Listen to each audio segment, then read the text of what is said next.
హిందూ బంధువులందరికీ నమస్తే. అలాగే ఈ వీడియో చూస్తున్న ప్రతి ఒక్కరికి గూడా నా నమస్కారాలు తెలియజేస్తున్నాను. మన పోరాటం ఏంటంటే క్రైస్తవ సోదరులు గాని, విశ్వాసులే గాని, పాస్టర్‌లే గాని చాలా పని జేస్తున్నారు. ఎందుకంటే ఆహ్, హిందువుల జోలికి వచ్చి హిందువులకు సువార్త చెప్తున్నారు కాబట్టి మేము ఈ వీడియోలు చేయవలసొస్తున్నది.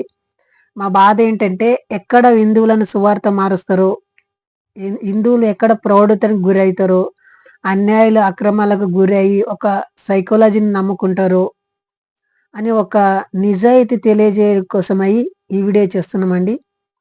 క్రైస్తవులైతే వాళ్ళు సువార్త చేస్తున్నారు. వాళ్ళ బైబిల్ చెప్తుంది కాబట్టి వాళ్ళు చేస్తున్నారు. కానీ మన సోదరులను గూడా మనం రక్షించుకోవాలి గదా! వాళ్ళకు నిజం చెప్పాలి గదా! ఇప్పటికే చాలామంది మన మతంలో నుండి మత మార్పిడయ్యి క్రిస్టియానిటీలో కన్వర్ట్ అయిన తర్వాత మనకి విరోధంగా మాట్లాడుతున్నారు. మనం చేసేది తప్పు అంటున్నారు. చూడండి వాళ్ళేం చేస్తారంటే ఒక కంపేర్ జేస్తారు. అంటే మన దేవతలని, మన దేవుళ్ళని ఆ యేసుక్రీస్తుని కంపేర్ జేసి, యేసుక్రీస్తు ఏ పాపం చేయలేదండి. యేసుక్రీస్తు పాపరహితుడు అని చెప్తుంటారు. సహజంగా వాళ్ళు ఈ మాట ఎక్కడి నుండి నేరుస్తారంటే, వారికి బైబిల్‌లో రాయబడి ఉంటది ఆ విధంగా.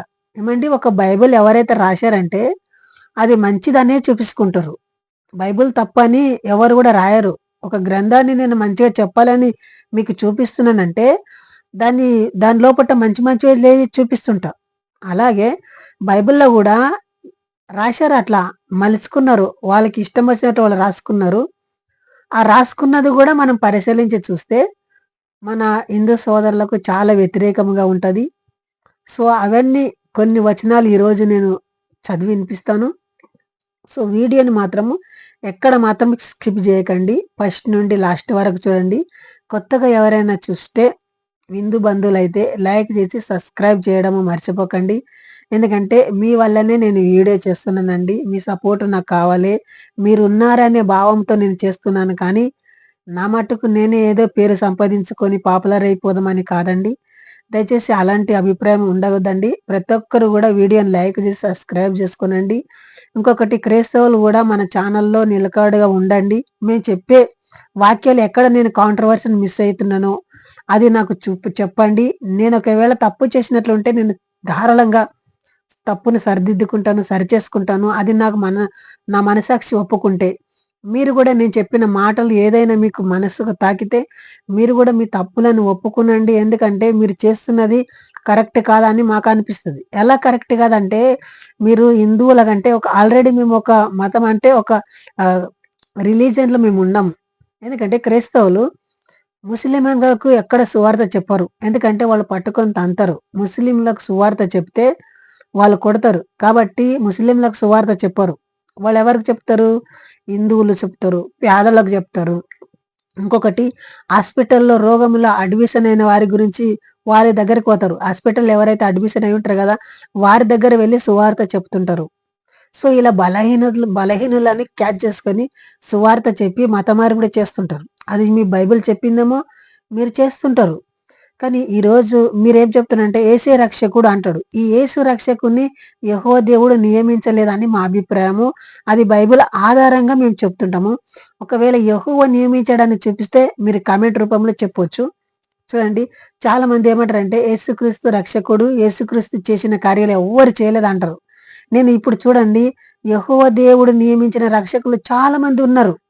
ఒకరు కాదు కొన్ని రక్షకులని పోయిన వీడియోలో గూడా నేను చెప్పాను. కొన్ని రక్షకులను చూపించాను. చూడని వారుంటే గూడా చూడండి. చూడండి ఈరోజు నేను చెప్పబోయే అంశం ఏమిటంటే రక్షకులు యెహోవా నియమించిన రక్షకులు అనేక మంది. అతనొక్కడే దేవుడు రక్షకులను నియమించాడు. కానీ ఈ క్రైస్తవులు వచ్చేసరికి ఏమంటే యేసుక్రీస్తు నమ్ముకుంటేనే రక్షణ లేకపోతే శిక్ష. మార్కు సువార్త 16వ అధ్యాయం 16వ వచనము ఏముంటదంటే, నమ్మి బాప్తిసం పొందినవాడు రక్షింపబడతాడు. నమ్మని వానికి శిక్ష విధింపబడతదని మాట ఉంటది. అదే విధంగా ఆ మాట యేసుక్రీస్తు చెప్పాడు అనే చెప్తారు. మరి యేసుక్రీస్తు కూడా బాప్తిసం తీసుకున్నాడు. ఎందుకు? ఆయన నమ్మి బాప్తిసం తీసుకున్నాడు కాబట్టి అతనే రక్షింపబడ్డాడు బైబిల్ ప్రకారంగా. మరి అతను కూడా బాప్తిసం తీసుకున్నాడు. బాప్తిసం దేనికి తీసుకుంటారు? అపొస్తల కార్యంలో 2వ అధ్యాయం 39వ వచనంలో పాప క్షమాపణ నిమిత్తమై బాప్తిసం తీసుకుంటారు. కానీ యేసుక్రీస్తు కూడా బాప్తిసం తీసుకున్నాడు. సో ఏమి ఏమి క్లారిటీ లేకుంటదంటే ఎందుకంటే హైలైట్‌గా చూపిస్తుంటారు. యేసుక్రీస్తుని కూడా హైలైట్‌గా చూపిస్తుంటారు. అంతకంటే హైలైట్‌గా కొన్ని వచనాలు చూపిస్తా ఈరోజు. దయచేసి చూడండి.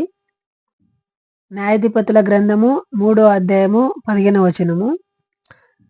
ఇశ్రాయేలు యెహోవాకు మొర్రపెట్టగా బెన్యామీనీయుడైన గేర కుమారుడగు యెహూదాను రక్షకునిగా వారి కొరకు యెహోవా నియమించెను. చూడండి దేని గురించి నియమిస్తున్నాడంట? రక్షకునిగా నియమిస్తున్నాడంట.